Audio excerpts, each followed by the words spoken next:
আরেকটু ভেঙে যদি বলি যে কোন একটি ব্যাপার সম্পর্কে আমি জানি না, প্রাথমিক একটা ধারণা তৈরি হয়েছে, সে বিষয়ে আমরা সংশয় করি। যখন সে বিষয়ে আমরা জানতে পারি তখন বলি আমার জ্ঞান অর্জন হয়েছে বা আমি জানি। যখন জানার লেভেলটা আরেকটু বৃদ্ধি পায় তখন আমরা বলি নিশ্চিত ভাবে জানি।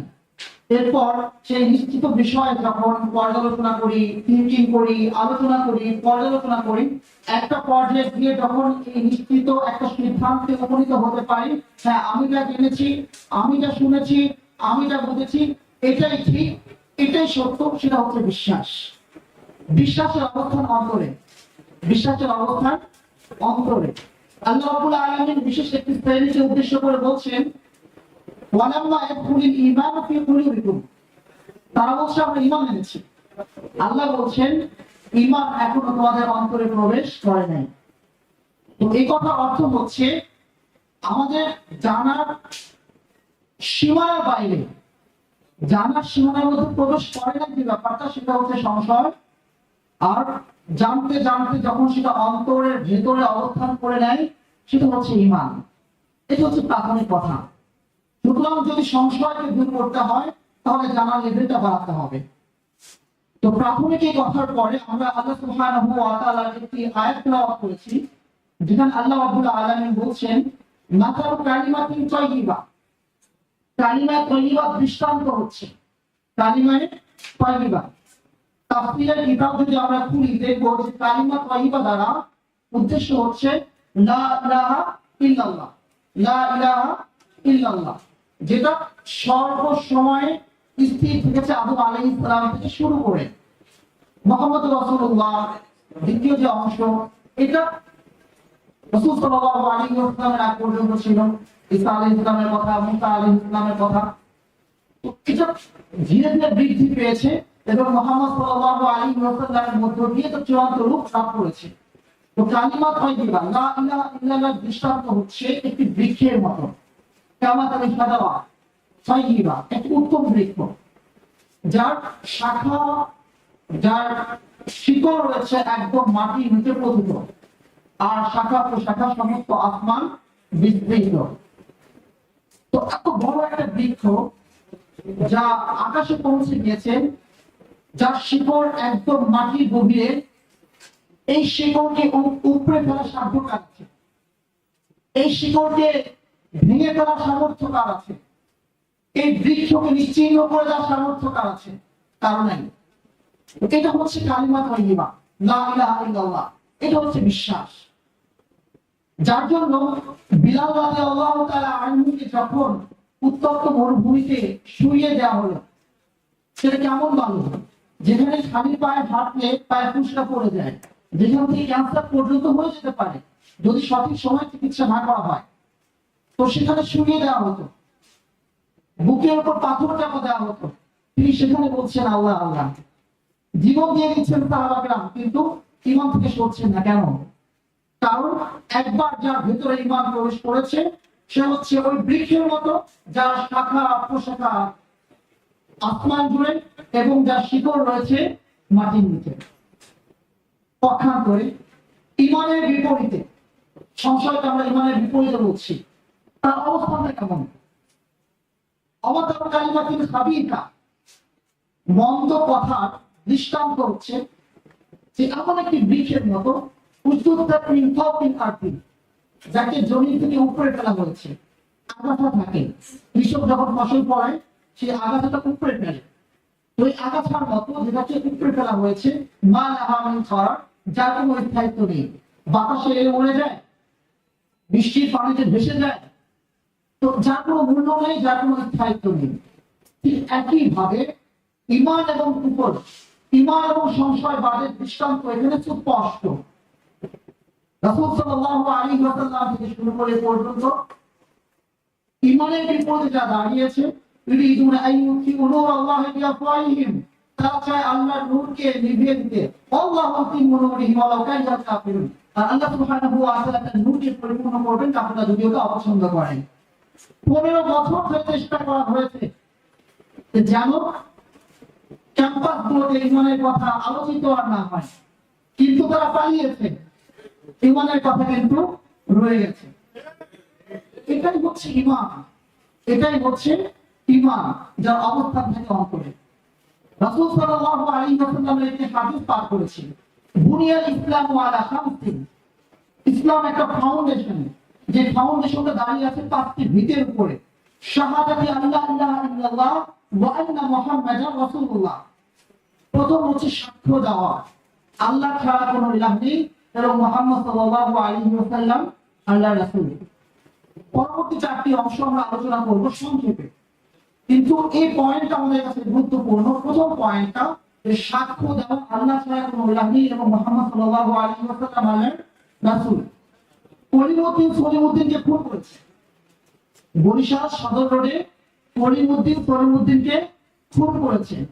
এখন কামাল সাহেব কোর্টে দাঁড়িয়ে সে সাক্ষ্য দিচ্ছে, আমি সাক্ষ্য দিচ্ছি কলিমউদ্দিন সদরঘাটে সলিমউদ্দিনকে খুন করেছে। তো যা জিজ্ঞেস করছেন যখন খুন করা হয়েছে তখন আপনি কোথায় ছিলেন? তখন সে বলছে আমি তখন বিয়ে খেতে ঢাকা গেলাম। তো বিয়ে খেতে যে সে ঢাকা গিয়েছিল, জাজ কি তার সাক্ষ্য গ্রহণ করবে? জাজ বলবে যে আপনি এই বিষয়টি সম্পর্কে নিশ্চিত অবগত নন, কারণ যেখানে ঘটনাটি ঘটেছিল সেখানে আপনি উপস্থিত ছিলেন না। তাহলে সাক্ষ্য উপস্থিত না থাকলে গ্রহণ করা হয় না, সাক্ষ্য উপস্থিত না থাকলে গ্রহণ করা হয় না, নিশ্চিত জ্ঞান অর্জিত হয় না।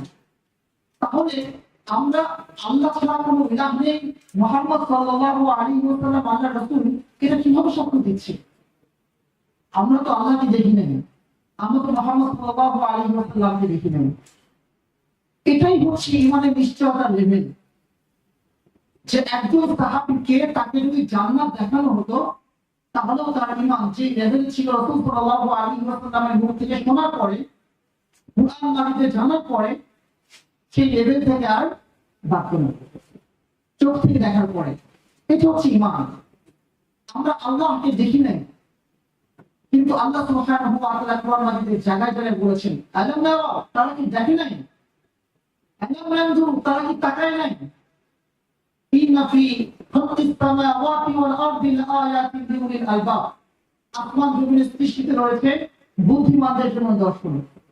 আল্লাহ সুবহানাহু ওয়া তাআলা মানুষ সৃষ্টি সম্পর্কে বলছেন হাল আতা আলাল ইনসান, মানুষ কি চিন্তা করে না তার জীবনে তার কি এমন একটা সময় আসে নাই, এমন একটা সময় কি তার জীবনে আসে নাই লাম ইয়াকুন শাইআন মাযকুরা, সে উল্লেখ করার মতো কিছুই ছিল না। ইন্না খালাকনাল ইনসানা মিন নুতফাতিন আমশাজ, নিঃসৃত বিন্দু ফোঁটা থেকে আমি মানুষকে সৃষ্টি করেছি। পর্যায়ক্রমে যারা সৃষ্টি করেছেন, কুরআন মাজিদে উল্লেখ করেছেন। এভাবে আল্লাহ সুবহানাহু ওয়া তাআলা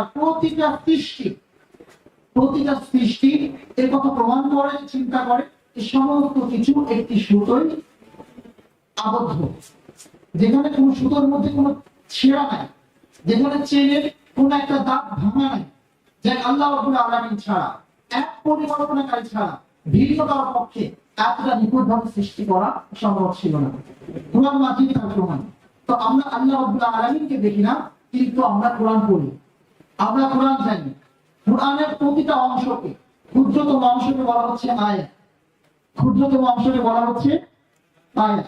আয়াত মানে নিদর্শন। আয়াত মানে কি? নিদর্শন। একটা মার্ডার হচ্ছে, মার্ডার হওয়ার পরে কিছু আলামত করে দেয়, যে আলামত গুলো নিশ্চিতভাবে প্রমাণ করে ওরকমকে খুন করেছে। আয়াত, নিদর্শন। বেলাভূমিতে একজন মানুষ হেঁটে গিয়েছে, পায়ের ছাপ রয়ে গেছে, সেই মানুষটাকে আমি দেখি নাই, কিন্তু যখন সেই বেলাভূমিতে আমি যাবো, গেলে বুঝবো এই পথে আমার আগে কেউ হেঁটে গিয়েছে। আমরা আল্লাহ রাব্বুল আলামিনকে দেখি না, কিন্তু কুরআনের প্রতিটি আয়াত প্রমাণ করে যে একজন স্রষ্টা আছে। সুতরাং স্রষ্টা আছে, কোরআনের প্রতিটি আয়াত প্রমাণ করে এটা কোন মাখলুকের কালাম হতে পারে না। তাহলে আল্লাহর কালাম যেহেতু কোরআনে যা কিছু আছে সমস্ত কিছুই সত্য। তাহলে একজন মুমিন যখন সে কোরআন পড়বে, যখন সে কোরআন জানবে, যখন সে তেলাওয়াত করবে, তখন তার মধ্যে এমন জ্ঞানের একটা লেভেল তৈরি হবে যেন সে দেখছে না কিন্তু সমস্ত কিছু সে দেখতে পাচ্ছে। একটা উদাহরণ নেই, একটা উদাহরণ। মুসা আলাইহিস সালাম আল্লাহ রাব্বুল আলামিনকে বললেন আল্লাহ তোমাকে দেখতে চাই। আল্লাহ বলে সম্ভব নয়। তবে যদি না পাহাড়ের উপর যখন তাজাল্লিটা আসবে, যদি তুমি দেখতে পাও এবং ঠিকঠাক দেখতে পাবে, ফালাম্মা তাজাল্লা রাব্বুহু লিল জাবাল, তার রব মুসার রব যখন পাহাড়ে তাজাল্লি দিলেন, জাআলাহু দাক্কা, জাআলাহু দাক্কা, তো এই তাজাল্লি পাহাড়টাকে একদম চূর্ণ বিচূর্ণ করে দিল। অখন মুসা সায়কা, আর মুসা অজ্ঞান হয়ে পড়ে গেলেন। মুসা অজ্ঞান হয়ে পড়ে গেলেন। অজ্ঞান হয়ে পড়ে গেলেন কথা বলতে আল্লাহ রাব্বুল আলামিন যে শব্দটা প্রয়োগ করেছেন সেটা হচ্ছে খাররা। সেটা কি? খাররা। এই আয়াতটার সাথে সামঞ্জস্য রেখে আমি আরেকটা আয়াত তেলাওয়াত করব। আমরা সবাই ইনশাআল্লাহ এই মাইলিশ শেষ করে যখন ইশা সালাত আদায় করব তার আগে একটা সাজদা দিয়ে নেব। ইদা তুতলা আলাইহিম আয়াতুর রহমান, যখন রহমানের আয়াত সমূহ তাদেরকে তেলাওয়াত করে শোনানো হয়, খররু সুজদা, তারা সিজদায় পড়ে যায়। মুসা আলাইহিস সালাম অজ্ঞান হয়ে পড়ে গিয়েছেন। সেই অজ্ঞান বুঝানোর জন্য পড়ে গিয়েছেন বুঝাতে আল্লাহ রাব্বুল আলামিন যে খররা শব্দ প্রয়োগ করছেন। মুমিনগণ আল্লাহর আয়াত শুনে পড়ে যায়, সেক্ষেত্রে আল্লাহ রাব্বুল আলামিন সেই খররা শব্দ প্রয়োগ করছেন। তার মানে কি? আমরা চোখে দেখছি না কিন্তু আমরা যেন দেখতে পাচ্ছি। আমরা সরাসরি রবের কথা শুনছি না কিন্তু আমরা যেন শুনতে পাচ্ছি। পৃথিবীতে একটা জিনিস যেটা মাখলুক নাই, যেটা মাখলুক না, সরাসরি রবের কালাম। রব যেমন স্রষ্টা, তিনি সৃষ্টমান, ঠিক একই ভাবে তার কথা সৃষ্ট নয়। সরাসরি খালেকের কালাম কুরআন নাকি। হ্যাঁ, আমি যে উচ্চারণটা করছি এটা মাখলুক, আমি যে মুছাফ করছি সেই পৃষ্ঠ মাখলুক, আমি যে কালি দিয়ে পড়ছি সেই কালিটা মাখলুক, কিন্তু কুরআন মাজিদ ইসেলফ এটা মাখলুক নয়। এটা আমাদের আকীদা। তাহলে আমরা জ্ঞানের সেই লেভেলটাতে আমাদেরকে পৌঁছতে হবে যে লেভেলটাতে পড়তে আমরা দেখছি না কিন্তু সমস্ত কিছু আমরা দেখতে পাচ্ছি। তো তাহলে এই লেভেল আমাকে কয়টা জিনিস জানতে হবে? 6টা জিনিস। আমানতু বিল্লাহ ওয়া মালাইকাতিহি ওয়া কুতুবিহি ওয়া রুসুলিহি ওয়াল ইয়াউমিল আখির ওয়াল কদরি খায়রিহি ওয়া শাররিহি। আমার বিশ্বাস এখানে যারা আছি আমরা সকলেই এই 6টি বিষয় সম্পর্কে আমরা জানি। তাহলে যখন সংশয় তৈরি হবে, এই 6টি বিষয়ে সংশয় তৈরি হবে এবং যুগে যুগে মূলত এই 6টি বিষয়ে সংশয় সৃষ্টি করার চেষ্টা করা হয়েছে এবং মানুষ এই 6টি বিষয়ে সংশয় করেছে। তো এটা হচ্ছে প্রথম পয়েন্ট হাদিসের, যে সাক্ষ্য দেওয়া আল্লাহ ছাড়া কোনো ইলাহ নেই, মুহাম্মদ সাল্লাল্লাহু আলাইহি ওয়াসাল্লাম আল্লাহর রাসূল। তো সাক্ষ্য দেওয়ার জন্য তাহলে কি অন্তরের সেই ভিতরে থাকতে হবে। দ্বিতীয় হচ্ছে বিশ্বাস তো অন্তরে আছে। তো একজন বলবে যে আমি বিশ্বাস করি, যথেষ্ট না, তাকে মুখ দিয়ে বলতে হবে শাহাদা। ভেতরে যেটা আছে সেটা মুখ দিয়ে প্রকাশ করতে হবে। ইমানের দুটো শর্ত আলোচিত হলো, একটা হচ্ছে অন্তরের ভেতরে থাকতে হবে জ্ঞানটা, দ্বিতীয় হচ্ছে সেটা মুখ ফুটে বলতে হবে, তৃতীয় হচ্ছে বাকি অংশগুলো যার উপর ইসলাম দাঁড়িয়ে আছে সালাত কায়েম করতে হবে, যাকাত আদায় করতে হবে, রমাদানের সিয়াম পালন করতে হবে, ওয়াহাজ্জিল বাইত এবং বাইতুল্লাহ হজ করতে হবে যদি আল্লাহ সুবহানাহু ওয়া তাআলা ততটুকু সামর্থ্য দান করেন। তো এটা হচ্ছে এই কথার প্রমাণ। আমার অন্তরে যেটা আছে, যেটা আমি মুখ দিয়ে বলছি সেটা সত্য বলছি। মানে এমন নয় যে আমি মুখ দিয়ে বলছি আমি বিশ্বাস করি আমার ভিতরে আছে, শুধু মুখ দিয়ে বলছি, মিথ্যা বলছি না। তার আমলগুলো, এই 4টি আমল প্রমাণ করবে সে যে আসলে দৃঢ়ভাবে বিশ্বাস করে। তার বিশ্বাসের লেভেলটা যে এই পর্যায়ে সে সাক্ষ্য দিতে পারে, এটা প্রমাণ করবে তার বাকি আমলগুলো, বাকি 4টা আমল। এই জন্য আল্লাহ রাব্বুল আলামিন বলছেন আহাসিবান নাস, মানুষ কি মনে করেছে আইয়ুতরাকু আইয়াকুলু আমান্না ওয়া হুম লা ইফতানুন, সে বলবে যে আমি ঈমান এনেছি, মানে কি আশহাদু আল্লা ইলাহা ইল্লাল্লাহ, সে বলবে ওয়া আন্না মুহাম্মাদুর রাসূলুল্লাহ বলবে, সে বলবে আমি ঈমান এনেছি, আর তার কথাকে মেনে নেওয়া হবে, তাদেরকে ছেড়ে দেওয়া হবে। আহাসিবান নাস আইয়ুতরাকু আইয়াকুলু আমান্না ওয়া হুম লা ইফতানুন, তাদের পরীক্ষা নেওয়া হবে না। ওয়ালাকাদ ফাতান্নাল্লাযীনা মিন ক্বাবলিহিম, পূর্বে যারা গিয়েছেন, অতীত হয়েছেন, আমি সকলের পরীক্ষা নিয়েছি। ফালা ইয়ালামান্নাল্লাহু আল্লাযীনা সাদাকু ওয়া লা ইয়ালামান্নাল কাযিবিন, আল্লাহ পরীক্ষার মধ্য দিয়ে জেনে নেবেন কে তার কথা সত্য বলেছে আর কে মিথ্যা বলেছে।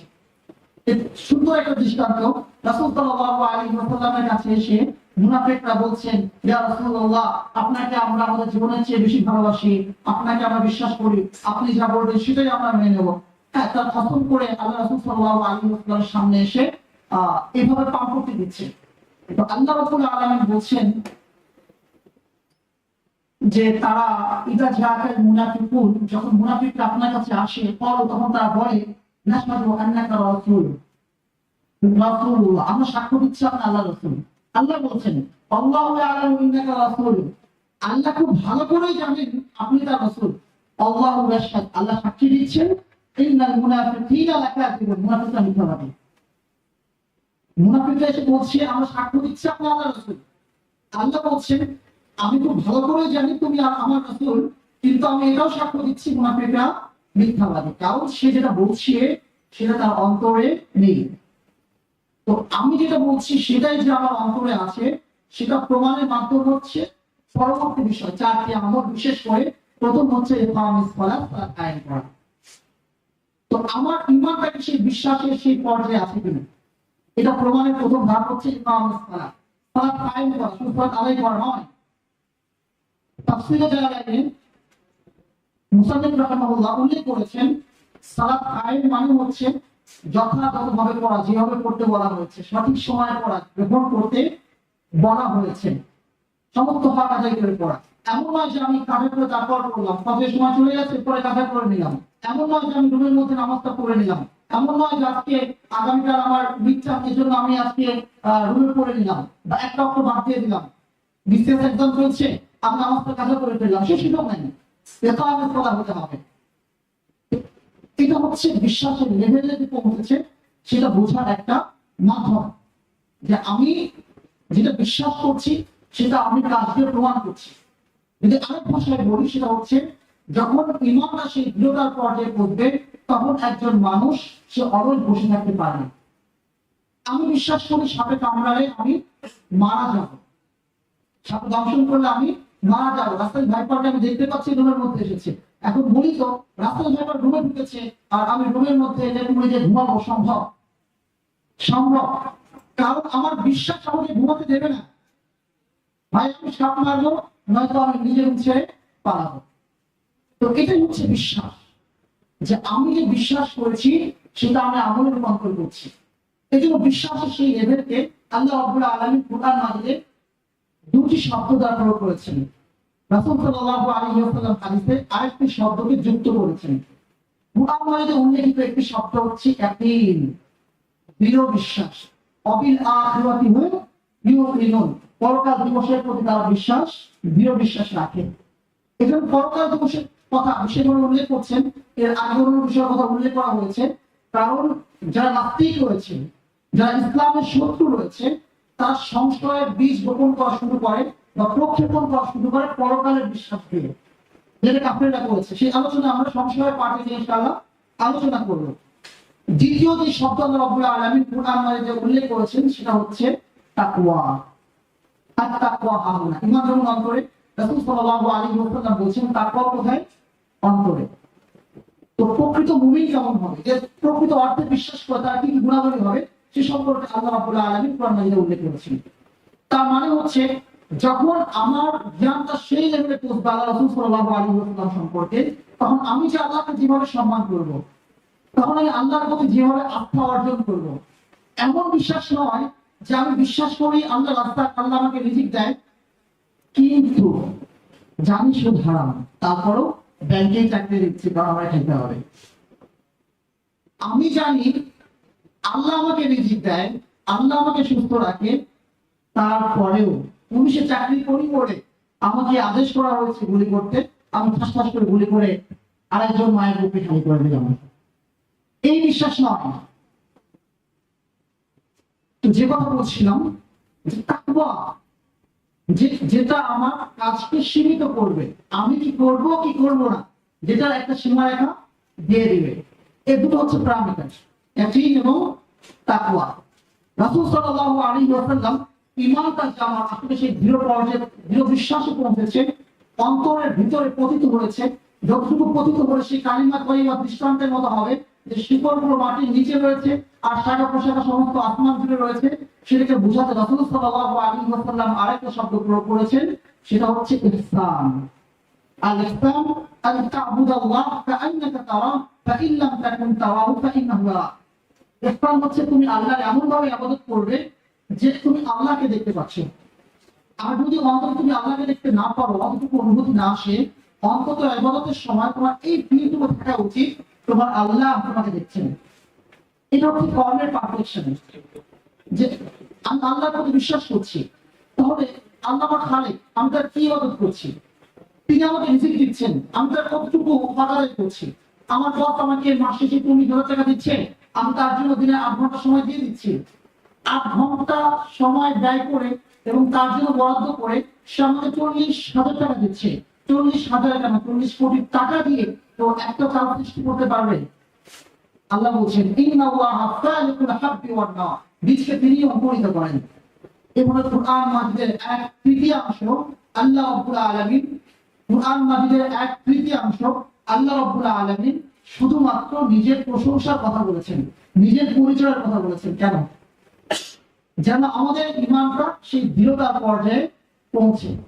একই কথা শুনতে শুনতে, একই কথা পড়তে পড়তে, একই কথা বুঝতে বুঝতে যেন এমন একটা পর্যায়ে পৌঁছে যায় যে না, আল্লাহ রাজ্জাক, আল্লাহ মুহয়ী জীবনদাতা, আল্লাহ মুমিত মৃত্যুদাতা, আল্লাহ খালিক, আল্লাহ স্রষ্টা, আল্লাহ, এইভাবে আল্লাহ সুবহানাহু ওয়া তাআলা যতগুলো নাম আছে, যতগুলো পরিচয় আছে, সমস্ত পরিচয় সম্পর্কে যেন আমাদের অন্তরে সেই দৃঢ় বিশ্বাস স্থাপন হয়ে যায় এবং তার হক যেভাবে আদায় করা উচিত ইহসানের সঙ্গে সেগুলো আদায় করতে পারি, যা যা বর্জন করা উচিত তাকওয়ার সঙ্গে সেগুলো বর্জন করতে পারি, আল্লাহ যেগুলো বলেছেন ইয়াকিনের সঙ্গে যেন সেগুলো আমরা বিশ্বাস করতে পারি। এবার পরবর্তী অংশে আমরা আসি, সংশয়। সংশয় তো বলছিলাম, সংশয় থেকেই শুরু হয় মূলত কুফরির বীজ। তো আর এই সংশয়টা শুরু হয় মানুষের আখিরাত থেকে, যে আমরা আখিরাতকে যেতে পারছি না, আমরা মরে যাব, হাড্ডিগুলো পচে যাবে, এরপর কি আল্লাহ আমাদেরকে জীবন দিবেন? হাড্ডি হয়ে যাওয়ার পরে কি তাদের জীবন দিবেন? হ্যাঁ, এই যে কাফেররা যে প্রশ্নগুলো করেছে, তো এই প্রশ্নের বিশ্বাস সর্বপ্রথম একজন মুমিনের অন্তরে কাফেররা দেওয়ার চেষ্টা করে। প্রথমে একজন মুমিনকে বলবেন আছে আল্লাহ নাই, তাকে বলবেন রাসূল মুহাম্মদ সাল্লাল্লাহু আলাইহি ওয়াসাল্লাম আল্লাহর রাসূল না, এই বিশ্বাস তুমি বাদ দাও, এই কথা বলবেন। তারা সবসময় চেষ্টা করে, আমি এই পর্যন্ত দেখেছি, তারা চেষ্টা করে পরকালের বিশ্বাসে চির ধরাতে। আর এই পরকালের অবিশ্বাসটা তৈরি হয় যে কারণে, সেটা হচ্ছে দুনিয়ার প্রতি অধিক ভালোবাসা এবং আল্লাহ সুবহানাহু ওয়া তাআলার কথার উপরে, আল্লাহ সুবহানাহু ওয়া তাআলা সম্পর্কে প্রকৃত জ্ঞান না রাখা। যেমনটা কাফেররা সংশয় প্রকাশ করেছিল। আল্লাহ বলছেন বাল দাওয়াকা ইলমুহুম ফিল আখিরাহ, বাল দাওয়াকা ইলমুহুম ফিল আখিরাহ, আখিরাতের বেলায় এসে তাদের জ্ঞান শেষ। আপনি যত বড় সায়েন্টিস্ট হন না কেন, আপনি যত বড় বিজ্ঞানী হন না কেন, মৃত্যুর পরে যে জগৎটা, যে জগৎকে আল্লাহ রাব্বুল আলামিন বলছেন আয়ামুল বারযাখ, আমওয়াতুল বারযাখ ইলা ইয়াউমি বা'থুন, মৃত্যুর পর থেকে পুনরুত্থান দিবস পর্যন্ত যে সময়টা বারযাখ, এই সময় সম্পর্কে, এই সময়ের একটি মুহূর্ত সম্পর্কে জ্ঞান অর্জন করা কোনো মানুষের পক্ষে সম্ভব? যত বড় জ্ঞানী হই না কেন, আল্লাহ বলছেন বাল দাওয়াকা ইলমুহুম ফিল আখিরাহ, এই আখিরাতের বেলায় এসে তাদের সমস্ত জ্ঞান শেষ। আর এরা তো মহাপণ্ডিত, বুদ্ধিজীবী, সমস্ত কিছু সম্পর্কে তাদেরকে মন্তব্য করতেই হবে, তাদের মতো জ্ঞানী আর কেউ নাই। তখন তারা বলতে শুরু করে আখিরাত বলতে কিছু নাই। আল্লাহ বলছেন বালুম ফি শাক্কিন মিনহা, আখিরাত বলতে কিছু নাই, এর ধরনের স্টেটমেন্ট দেওয়ার জন্য যে জ্ঞান প্রয়োজন সে জ্ঞান তাদের নাই। এটা তো ধারণা এবং ধারণার প্রাথমিক লেভেল। আল্লাহ বলছেন বালুম ফি শাক্কিন রাউন, তারা তাদের নিজেদের সন্দেহের মধ্যে খেলতে আশা করছে, আর কিছু না। তো যে বিষয়টা হয় সেটা হচ্ছে, প্রথম ব্যাপার হচ্ছে আমাদেরকে আমাদের পরকালের ব্যাপারে সংশয় সৃষ্টি করে দেয়। এবং আজকে যে আমরা বেশি ক্যারিয়ারকে ফোকাস করছি, আমরা যে ক্যারিয়ারে চলে গিয়েছি, বুঝছি এটা অনেক, তারপরেও করছি ক্যারিয়ারের জন্য যা কিছু ছাড়তে হয় সমস্ত কিছু আমরা ছাড়ছি। ক্যারিয়ারের জন্য যা ছোট করতে হবে ছোট করছি, বলার মতো ছোট করতে হবে। ক্যারিয়ারের জন্য সুযোগ ছাড়ছি, বলো আর কত সুযোগ ছাড়তে হবে আমি ছাড়বো। আগে আমার ক্লিয়ার লাগবে এটা কিসের লক্ষণ? এটা হচ্ছে পরকালের ব্যাপার আমাদের সংশয়ের লক্ষণ। তো আমাদের সংশয়টা শুরু হয় পরকাল থেকে। যখন পরকালের ব্যাপার আমাদের সংশয়টা তৈরি হয়ে যায়, তখন হচ্ছে ফলাফলের ব্যাপারে তো আমরা তো এখন আর চিন্তিত না। খারাপ কাজ করলে কি আর ভালো কাজ করলে কি ধর দেখা যাবে না।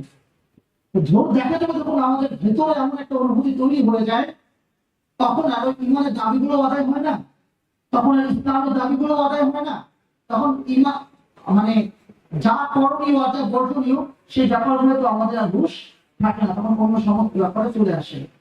তো যে কথা বলছিলাম, নাস্তিকরা যখন বিতর্ক শুরু করে, তখন তার পরকাল দিবস থেকে বিতর্ক শুরু করে।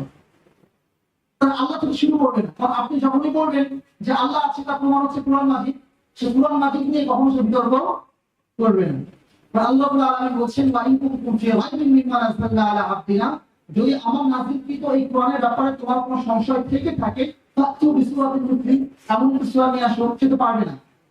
এজন্য সেই কোরআন নিয়ে বিতর্ক করতে যাবে না। তো সে শুরুটা করা হচ্ছে পরকাল থেকে। এরপরে সে ইসলামের কোন একটি বিধান নিয়ে সংশয় প্রকাশ করবে, যে বিধানটা কেন এলো, কোন একটা বিধান সম্পর্কে। সেটা হতে পারে নারীবাদ, হতে পারে নারীবাদ নিয়ে, সেটা হতে পারে ডেমোক্রেসি নিয়ে, সেটা হতে পারে অর্থনীতি নিয়ে, সুদিক ব্যবস্থাপনা নিয়ে, এরকম কোন একটা সেক্টর নিয়ে সে একটা প্রশ্ন করবে। তখন আমার একাডেমিক যে জ্ঞান, আমার একাডেমিক যে পড়াশোনা, সে অনুযায়ী আমি দেখবো যে যেটা আলোচনা করা হচ্ছে এটাই তো ঠিক, তাহলে ইসলাম কেন এটা বলছে। তো একটা বিধান সম্পর্কে আমাদের মনে সংশয় তৈরি করে, তাইলে এই বিধান মোহাম্মদ বলতে পারে সব কেমন নাউযুবিল্লাহ।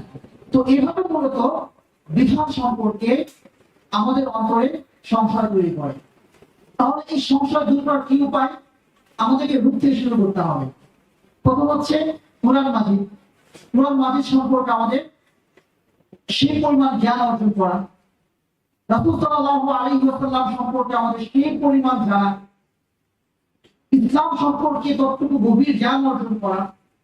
আর এই সমস্ত কিছুই হতে হবে আমাদের ইলম অর্জনের যে মাধ্যম আছে, যে প্রসিডিউর আছে, প্রপার প্রসিডিউর মেনটেন করে। এই অনলাইন আমাদেরকে যা কিছু দিয়েছে তার চেয়ে শতগুণ আমাদের কাছ থেকে কেড়ে নিয়েছে, শতগুণ কেড়ে নিয়েছে। আল্লাহ সুবহানাহু ওয়া তাআলা চাইলে তো রাসূল সাল্লাল্লাহু আলাইহি ওয়াসাল্লামকে এত কষ্ট না দিয়ে একবারে কোরআন মাজিদটা কাষ্ঠফলকে কাগজে নাযিল করে দিতে পারতেন, যে নাও এই কোরআন মাজিদ তোমরা পড়ো এবং জীবনযাপন করো। কিন্তু আল্লাহ রাব্বুল আলামিন তা করেন না। 23 বছর ধরে একটু একটু করে নাযিল করেছেন এবং প্রথমেই বলে দিয়েছেন ইকরা পড়ো, ইকরা পড়ো, মানে যা কিছু নাযিল হবে সেগুলো তুমি পড়ো। এবং সেই পড়াটা কেমন হবে? জিবরিল আমিন আসছেন, রাসূল সাল্লাল্লাহু আলাইহি ওয়াসাল্লাম তার কাছ থেকে শিখছেন, সাহাবারা রাসূল সাল্লাল্লাহু আলাইহি ওয়াসাল্লামকে ঘিরে আছেন এবং তাদের পরিচয় হয়ে গিয়েছে সাহাবী সঙ্গী। এমন নয় যে ছাত্র, এমন নয় যে সৈনিক, এমন নয় যে কমরেড, পরিচয়টা কি? সাহাবী সঙ্গী। মানে রাসূল সাল্লাল্লাহু আলাইহি ওয়াসাল্লামের সঙ্গে থেকে থেকে তারা শিখেছেন। কারণ অনলাইনে এসে আমরা সমস্ত কিছুর জন্য কষ্ট করতে প্রস্তুত হলেও, আমরা অনলাইনে ভাত খেতে না চাইলেও, অনলাইনে সংসার করতে না চাইলেও, আমরা দিনে এলেমটা অনলাইনেই শিখতে চাই। অনলাইনে যতটুকু শিখতে পারি এটা হচ্ছে ইনফরমেশন, এটা হচ্ছে ইনফরমেশন, তথ্য। তথ্য যদি আপনি কলম দিয়ে লেখেন কালি কালো, টাইপ করে প্রিন্ট করে সেটাও কালো। আর যদি সেটা থাকে অনলাইনের প্রযুক্তিতে, তাহলে এটা চোখ ধাঁধানো আলো, আর কিছুই না। কিন্তু এই তথ্যটা যদি আইনে রূপান্তর করতে হয়, যেটা আমাদের আমলে বাস্তবায়িত হবে, তার যদি প্রতিরোধ সম্পর্কে জানি, কিন্তু যে প্রতিরোধ আমাকে ভোররাতে ঘুমোতে দেবে না, নামাজ কাজার ভয়াবহ পরিণতি সম্পর্কে জানি, যে ভয়াবহ পরিণতি আমাকে ফজরের সালাত ধরে আর বিছানায় পিঠ রাখতে দিবে না, আমার এই তথ্যটাকে সেই আইনের পর্যায়ে রূপান্তর করতে হয়, তাহলে সঙ্গ প্রয়োজন। যেটা আমরা শুরু করেছিলাম যে জায়গাটা থেকে, যে ঈমানকে আল্লাহ রাব্বুল আলামিন চূড়ান্ত পর্যায়ে কোথাও তাকওয়া হিসেবে উল্লেখ করছেন, ইমামকে কিভাবে তাকওয়া অর্জন করেছেন সেই আলোচনা করতে গেলে আর দীর্ঘ আলোচনা হয়ে যাবে, সময় যেহেতু অনেক সংক্ষিপ্ত। প্রসঙ্গে আল্লাহ রাব্বুল আলামিন বলছেন, ইয়া আইয়ুহাল্লাযীনা আমানু তাকুল্লাহ ওয়া কুনু মা'আস সাদিকিন। হে যারা ঈমান এনেছো, যদি তোমরা তোমাদের ঈমানকে উৎকর্ষ করতে চাও, যদি তোমরা সত্যবাদীদের সঙ্গে থাকো। সাদিকিন শব্দের অর্থ হচ্ছে সত্যবাদী। সাদিকিন শব্দের অর্থ কি? সত্যবাদী। সত্যবাদী মানে কথায় সত্যবাদী। কোন কথায় সত্যবাদী? কোন কথায় সত্যবাদী? আল্লাহ রাব্বুল আলামিন বলছেন, লাইসাল বিররা, বীর এটা নয় আনতুয়াল্লু উজুহাকুম কিবালাল মাশরিকি ওয়াল মাগরিব, শুধু পূর্ব পশ্চিম চেহারা ফেরাবে এটা নয়। ওয়ালাকিন্নাল বিররা, কিন্তু বীর হচ্ছে মানে আমানা বিল্লাহি ওয়াল মালাইকাতি ওয়াল কিতাবি ওয়ান নাবিয়্যিন, আল্লাহর প্রতি বিশ্বাস রাখতে হবে, পরকাল দিবসের প্রতি বিশ্বাস রাখতে হবে, কিতাবের প্রতি বিশ্বাস রাখতে হবে, খ্রিস্টানের প্রতি বিশ্বাস রাখতে হবে। ওয়াতাল মাল আলা হুব্বিহি যাবিল কুরবা ওয়াল ইয়াতামা ওয়াল মাসাকিন, সম্পদের প্রতি ভালোবাসা করতে হবে, সেই সম্পদকে দান করতে হবে, প্রয়োজন বস্তুকে, এতিমকে, মিসকিনকে, এই ওয়াকামাত সালাত কায়েম করবে, ওয়াতাস যাকাত আদায় করবে, ওয়াল মুকুনা বিআহদিহিম ইযা আহাদু, যখনই কোনো প্রতিশ্রুতি দেয় সেই প্রতিশ্রুতি পূর্ণ করবে। বন্ধু 10 টাকা ধার দিয়ে কাকে দেব না, কালকে আর খোঁজ নাই, এইটা নয়। ওয়াল মুকুনা বিআহদিহিম ইযা আহাদু, যখনই কোনো প্রতিশ্রুতি দেয় সেই প্রতিশ্রুতি পূর্ণ করে। এই ক্রাইটেরিয়ার মধ্যে মেইনটেইন করে আল্লাহ বলেছেন, উলাইকাল্লাযীনা সাদাকু, তারাই সত্য বলেছে ঈমানের দাবিতে, লা ইলাহা ইল্লাল্লাহ বলার ক্ষেত্রে। উলাইকাল্লাযীনা সাদাকু, অর্থাৎ ঈমানের যে দাবিগুলো আছে যারা মেইনটেইন করে, যারা আমল করে, এমন একটি পরিবেশ যেন আমরা নিশ্চিত করতে পারি এবং একসঙ্গে চলি, তাহলে ঈমানকে ধরে রাখা সম্ভব, তাকওয়াকে ধরে রাখা সম্ভব। যদি আমরা এই তাকওয়ার পরিবেশ, যদি আমরা ইলমের পরিবেশ নিশ্চিত করতে পারি এবং এভাবে আমরা জ্ঞানকে অর্জন করতে পারি, তাহলে বলা যায় যে সংশয়ের যে ব্যাপারগুলো আছে, যে আক্রমণগুলো আছে, সেই আক্রমণ থেকে আমরা বেঁচে থাকতে পারবো। তো সংশয় এক এক সময় এক একটা রূপে আসছে এবং বিভিন্ন মাধ্যমে এই সংশয়কে আমাদের মাঝে প্রক্ষেপণ করা হচ্ছে। যেমন ধরুন, যদি আমরা বলি আমাদের সেকুলার শিক্ষা ব্যবস্থা, সেকুলারিজম, যে সমস্ত ধর্মের প্রতি রেসপেক্ট রাখা, এটা একদম নরমাল করে ফেলা হচ্ছে যে সমস্ত ধর্মের প্রতি রেসপেক্ট রাখতে হবে। যদি আপনি নামাজ পড়েন, দাঁড়িয়ে রাখেন, পাগড়ি পড়েন, তাহাজ্জুদ পড়েন এবং সমস্ত ধর্মের প্রতি রেসপেক্ট কথা বলতে পারেন, তাহলে বলবে হি ইজ গুড মুসলিম। তাহলে আমাদের মধ্যে, মুসলিম সন্তানদের মধ্যে এতটুকু বীজ, এতটুকু সংশয় তারা ঢুকাতে পেরেছে, সমস্ত ধর্মের প্রতি আমাদের রেসপেক্ট রাখতে হবে। এই সংশয় তারা ঢুকাতে পেরেছে যে সমস্ত ধর্মই ভালোটা শেখায়, খারাপ তো কোনো ধর্ম শেখায় না। অথচ আমি যদি চুরি করি, আল্লাহ মাফ করতে পারেন, নাউযুবিল্লাহ, আল্লাহ কোনোদিন আমাদের গুনাহ আমাদের কারো দ্বারা না করে। যদি কেউ ব্যভিচার করে, আল্লাহ চাইলে মাফ করতে পারেন। সবচেয়ে গুরুতর অন্যায়, কেউ যদি তার মাকে খুন করে, আল্লাহ চাইলে মাফ করতে পারেন। কিন্তু কেউ যদি শিরক করে আর যদি সে ক্ষমা প্রার্থনা না করে, আল্লাহ ক্ষমা করবেন।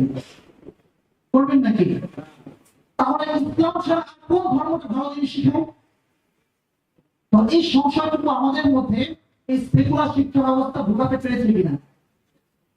ডেমোক্রেসি, আপনি কি বলবেন যে মানুষটা সে সমস্ত হুমকিকে, চোখ রাঙানিকে উপেক্ষা করে দিন কায়েমের জন্য চেষ্টা করছে, তাকে বলা হচ্ছে তুমি কেমন শাসন ব্যবস্থা চাও? গণতান্ত্রিক ইসলামী শাসন ব্যবস্থা। সে কিন্তু আন্তরিক, কতটুকু আন্তরিক, সে 3বার জেল খেটেছে, সে দেখেছে তার নেতারা অনেক শহীদ হয়ে গেছে, হতে পারে, কিন্তু সে কেমন শাসন ব্যবস্থা চায়? গণতান্ত্রিক ইসলামী শাসন ব্যবস্থা। গণতন্ত্র কবে আসবে? ডেমোক্রেসি কবে আসবে? ডেমোক্রেসি থিওরি কি? এটা কি কমপ্লিট প্যাকেজ নয় কি গণতন্ত্র? যার একটা অংশ হচ্ছে ভোট দেওয়া, দ্বিতীয় অংশ হচ্ছে ভোটে যারা বিজয়ী হবে তারা ক্ষমতায় যাওয়া, যারা ক্ষমতায় যাবে তারা সেখানে গিয়ে একটা আইন প্রণয়ন করা, তৃতীয় ধাপ। এই জন্য তাদেরকে বলা হয় লেজিসলেটিভ বডি, আইন প্রণেতা। নাকি আইন প্রণেতা? তো তারা যখন আইন প্রণয়ন করবে, যদি আজকে আমাকে বলা হয় যে বাংলাদেশ জনগণের শাসন চলে, কেন? জনগণের প্রক্রিয়া সেখানে আছে। তো জনগণের শাসন চললে সংসদে কেন 16 কোটি চেয়ার নেই? তোর মধ্যে 16 কোটি চেয়ার নেই, 16 কোটি মানুষকে আমরা 300 ভাগে ভাগ করেছি, 300 ভাগে ভাগ করে 300 জন প্রতিনিধিকে নিয়েছি, এই 300 জন ব্যক্তি সিদ্ধান্ত নিচ্ছে, তারা জনগণের প্রতিনিধি। তাই জনগণের শাসন। এক্সিস্টিং কোন আইন থাকতে ভিন্ন কোনো আইন প্রণয়ন করা, এটা হচ্ছে জনগণের শাসনের তৃতীয় ধাপ। তো ডেমোক্রেসির কমপ্লিট প্যাকেজ, ইসলাম, শরিয়া, খিলাফত, এটা স্বতন্ত্র একটা প্যাকেজ। আপনার কি মনে হয় যে 1400 বছর আগে খিলাফত কিভাবে হবে, ইসলামে আইন কিভাবে বাস্তবায়ন হবে, কিভাবে খিলাফত বাস্তবায়িত হবে, সে সম্পর্কে ইসলামের কোনো ধর্ম নেই? আমাদের যখন যেটা আমাদেরকে শিখতে হলো, এটা হতে পারে ম্যাথোলজির কোন একটা জায়গায় আমাদের মধ্যে মিল থাকতে পারে, খ্রিস্টানরা ভাবতে আমরা ভাব নেই, মিল তো আছে। তো এই মিল তো সমস্যা না, তারা কাপড় পরে আমরাও করি, এই মিল তো সমস্যা না। সমস্যাটা হচ্ছে তার টাকুর নিচে পড়ে আমি টাকুর নিচে পড়ছি কিনা। ঠিক একইভাবে জনগণের মতামত আমাদের কাছে গুরুত্বপূর্ণ নয় এমন নয়। তো গণতন্ত্র ভোট দেওয়া হচ্ছে, এরকম মতামত দেওয়ার পদ্ধতি ইসলামের খিলাফের সঙ্গে থাকতে পারে, কিন্তু তাই বলে যে গণতন্ত্রের জন্য আপনার ইসলামকে বানাইতে হবে, গণতন্ত্রের একটা প্রতিশব্দ, একটা পরিভাষা ডেমোক্রেসি থেকে আসছে। আপনি কেন আপনার হীনমনতে ভোগেন যে আপনাকে ইসলামের ক্রেডিট নিতে হবে, বলতে হচ্ছে গণতন্ত্রের জন্য ইসলাম, গণতন্ত্র সর্বপ্রথম অবকাঠামো প্রতিষ্ঠিত করেছে, এটা হচ্ছে সংশয়বাদ।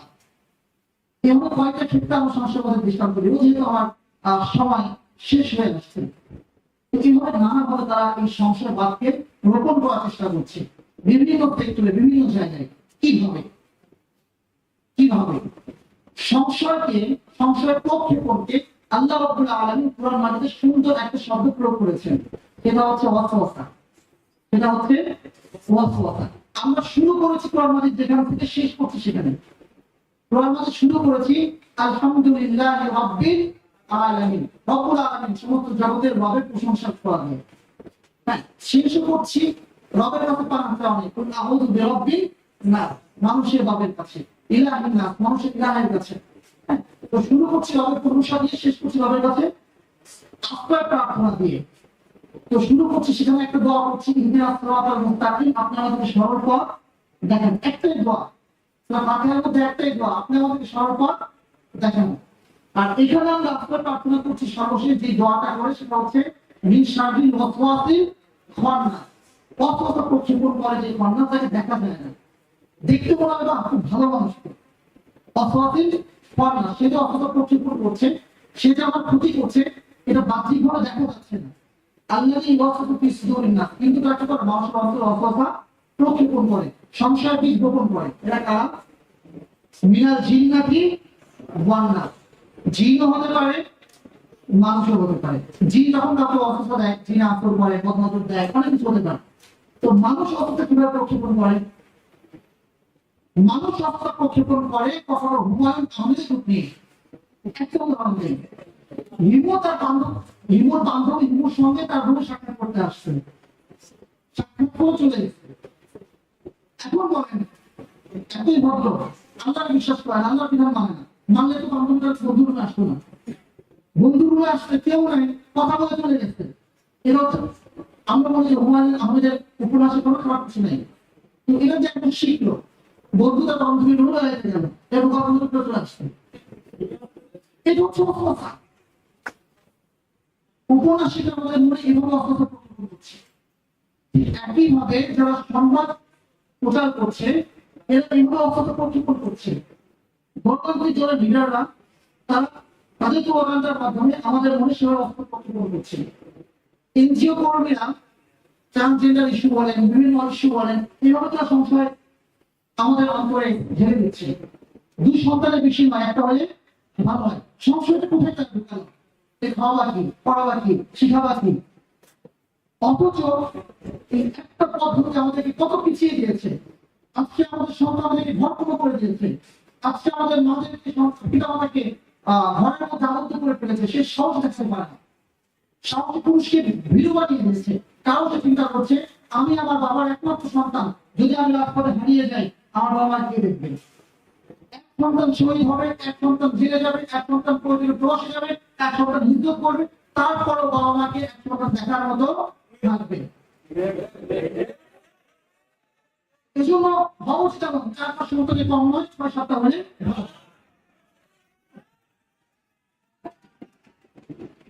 এটা হচ্ছে বিভিন্ন ভাবে যে আমাদের মধ্যে অর্থ ঢোকানো হচ্ছে, তার একটা উদাহরণ।